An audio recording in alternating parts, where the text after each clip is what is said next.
Malay जैसी तरह सैश श्यामला मातरम वंदे मातरम। 1908 সালের 11ই আগস্ট কিংসফোর্ডে বন্দে মাতরম বলার দোষে যে বালককে বেত মারার হুকুম দিলেন ব্রিটিশ সরকার, তারই পক্ষে দাঁড়িয়ে ক্ষুদিরাম বসু ও প্রফুল্ল চাকি সাহেবের ফিটন গাড়ি লক্ষ্য করে বোমা চালালেন মুজফ্ফরপুরে। সাহেব নিহত হলেন না, তবু নাবালক ক্ষুদিরামকে ফাঁসির হুকুম দেয়া হলো। জননী কুলহ তুলে বক্ষে শান্তনবাস দেহ তুলে চোখে কাঁদিছে তব চরণ পদে 30 কোটি নর নারী।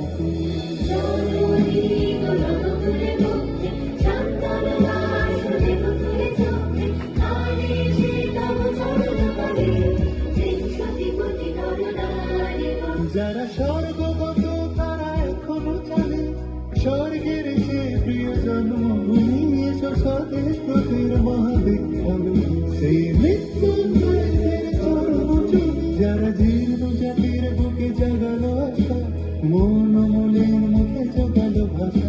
আজি রক্ত কমলে গাথা, আজি রক্ত কমলে গাথা মাল্য খায় বিজয় লক্ষ্মী দেবতাদের কালে। মুক্তির মন্দির শুকানো তবে কত প্রাণ হল বলিয়া, বৃথা আছে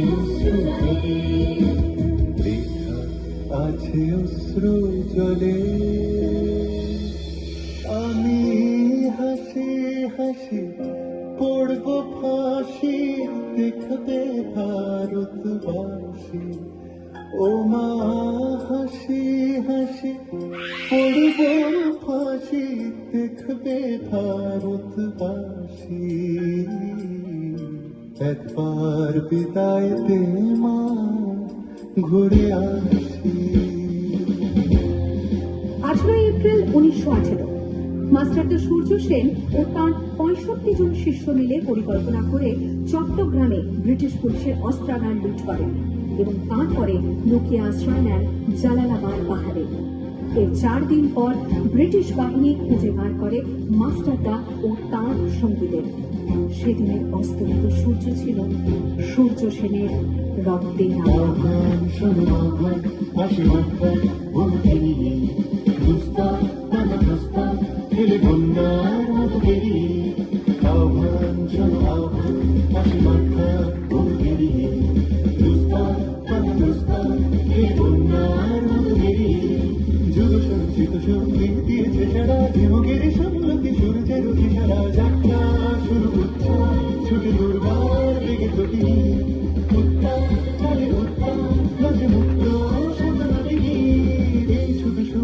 নবপ্রাণে জেগেছে রঙ সাজে সেজেছে।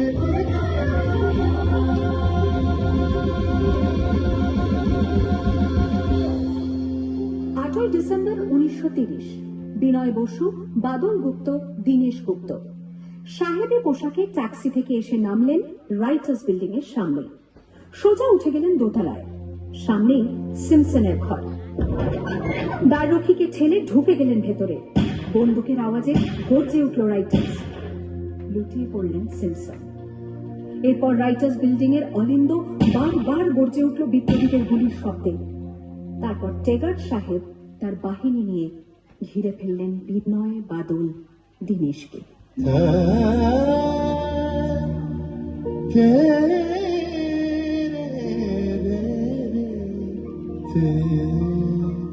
দুর্গমুখীর কান্তার মরুদুস্তর পারাবার লঙ্ঘিতে হবে রাত্রি নিশীতে যাত্রীরা বসিয়া। 29 সেপ্টেম্বর 1942 তমলুকের মাটিতে কয়েক হাজার ভারতীয়কে নিয়ে যিনি পুলিশ স্টেশন ঘেরাও করার লক্ষ্যে হেঁটেছিলেন, সেই সত্তরোর্ধ্ব মাতঙ্গিনী হাজরা পুলিশের নির্মম গুলিচালনা ও লাঠিচার্জ সত্ত্বেও তাঁর হাতের পতাকাটি মাটিতে উঠতে দেননি। আর ঠিক তার পরের বছর 1943 30 ডিসেম্বর জাপান সরকারের অধীনে থাকা আন্দামান দ্বীপ সেদিন হস্তান্তর করা হল ইন্ডিয়ান ন্যাশনাল আর্মিকে। পোর্ট ব্লেয়ারের মাঠে তিরঙ্গা পতাকা তুললেন সুভাষচন্দ্র। এটাই স্বাধীন ভারতের মাটিতে প্রথম তেরঙ্গা ঝান্ডা। আইএনএর commander in chief Subhash Chandra Bose হলেন ভারত, যাকে স্বীকৃতি দিয়েছিল 18টি দেশ। वंदे